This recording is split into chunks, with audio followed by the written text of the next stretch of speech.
بسم اللہ الرحمن الرحیم۔ لیڈر آف ریڈرز کے معزز دوستو، میں ہوں محمد آصف مجید اور آپ تمام دیکھنے اور سننے والوں کو السلام علیکم۔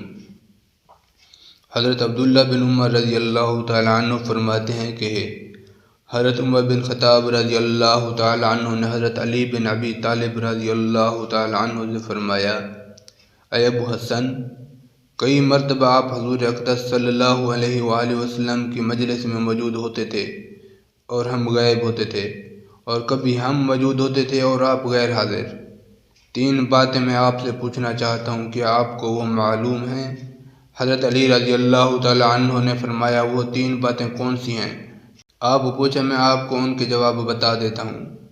حضرت عمر فاروق رضی اللہ تعالیٰ عنہ نے فرمایا، ایک آدمی کو ایک آدمی سے محبت ہوتی ہے، حالانکہ اس نے اس میں کوئی خیر کی بات نہیں دیکھی ہوتی، اور ایک آدمی کو ایک آدمی سے دوری ہوتی ہے، حالانکہ اس میں کوئی بری بات نہیں دیکھی ہوتی اس نے۔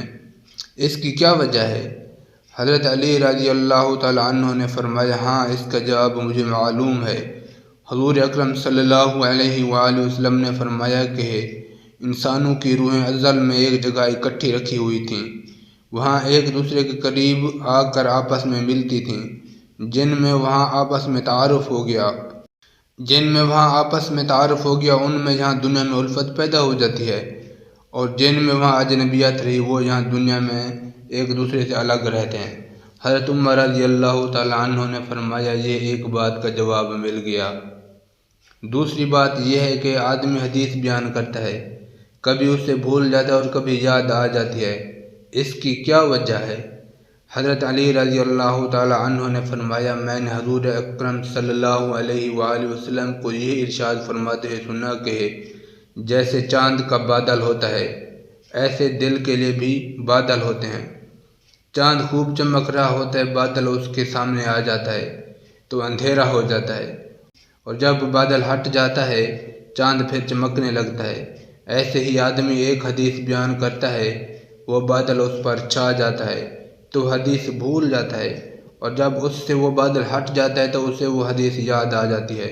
حضرت عمر رضی اللہ تعالیٰ عنہ نے فرمایا، دو باتوں کا جواب مل گیا۔ تیسری بات یہ ہے کہ آدمی خواب دیکھتا ہے تو کوئی خواب سچا ہوتا ہے اور کوئی خواب جھوٹا ہوتا ہے، اس کی کیا وجہ ہے یا اس میں کیا حکمت ہے؟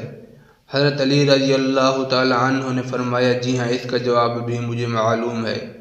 میں نے حضور اکرم صلی اللہ علیہ وآلہ وسلم کو یہ فرماتے ہوئے سنا کہ جو بندہ یا بندی گہری نیند سو جاتا ہے تو اس کی روح کو عرش تک چڑھایا جاتا ہے، جو روح عرش پر پہنچ کر جاگتی ہے اس کا خواب تو سچا ہو جاتا ہے، اور جو اس سے پہلے یعنی عرش پر پہنچنے سے پہلے جاگ جاتی ہے تو اس کا خواب جھوٹا ہو جاتا ہے۔